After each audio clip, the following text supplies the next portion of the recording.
Minister, this removal of location rules, or the sunset clause on location rules, has been the subject of multiple inquiries. Can you provide the Senate with an explanation? One of them included the Productivity Commission. Can you provide an explanation to the Senate as to why those reviews, which have invariably recommended removal of the location rules, and in particular the Productivity Commission's recommendations, aren't being applied?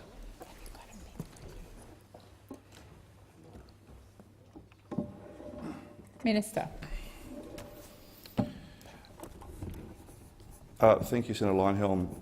The pharmacy location rules are a long-standing and fundamental part of the pharmaceutical benefits scheme as we know it today.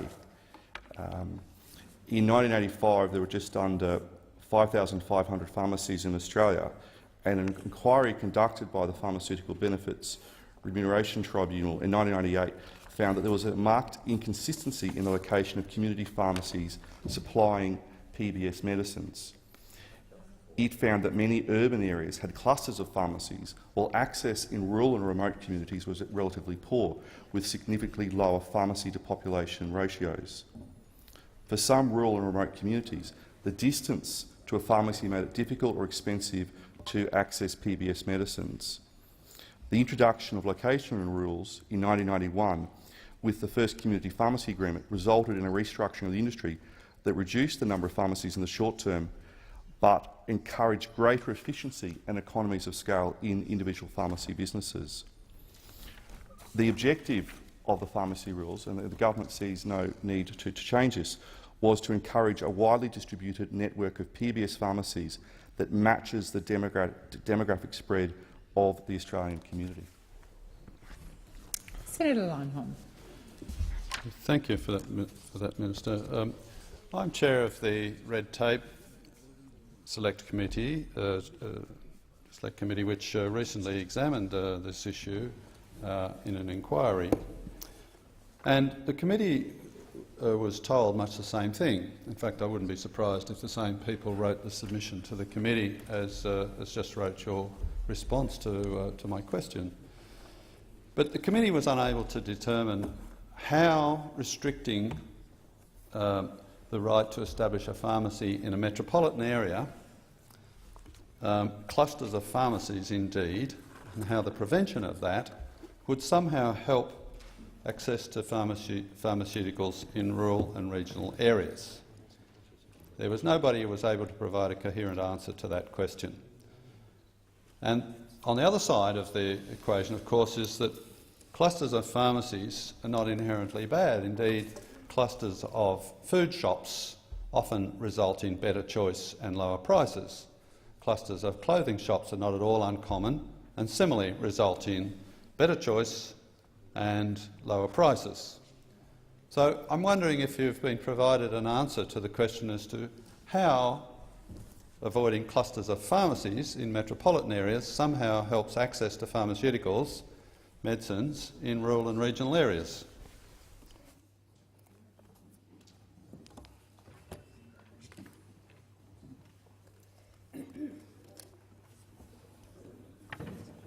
Minister. Thank you. The objective of the location rules is to encourage a widely distributed network of PBS pharmacies that matches the demographic spread of the Australian community. And I'm advised that there is certainly evidence that the distribution has improved. Since June 2013, the pharmacy-to-population ratio in rural localities has in fact been better than the pharmacy-to-population ratio in urban areas. Senator Leyonhjelm.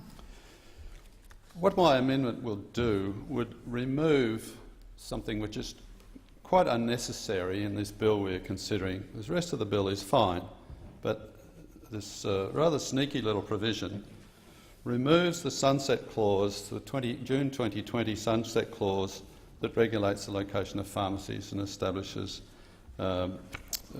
whether an application to establish one can be granted. Now, there have been 7 reviews, if I'm correct, since 2000 into these pharmacy location rules.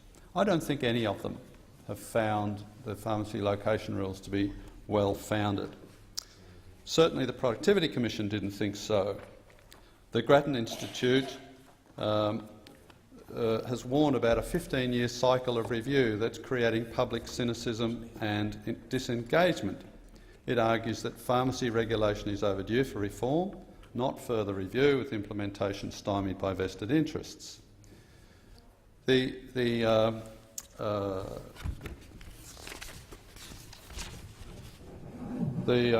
Department of Health, on the other hand, says the location rules ensure the community pharmacy sector remains viable and able to meet consumers' needs throughout Australia, including rural and remote areas.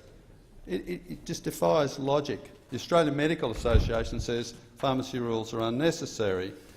The Pharmaceutical Society of Australia says, yes, the pharmacy rules are necessary, but on the other hand they prevent our members from establishing pharmacies.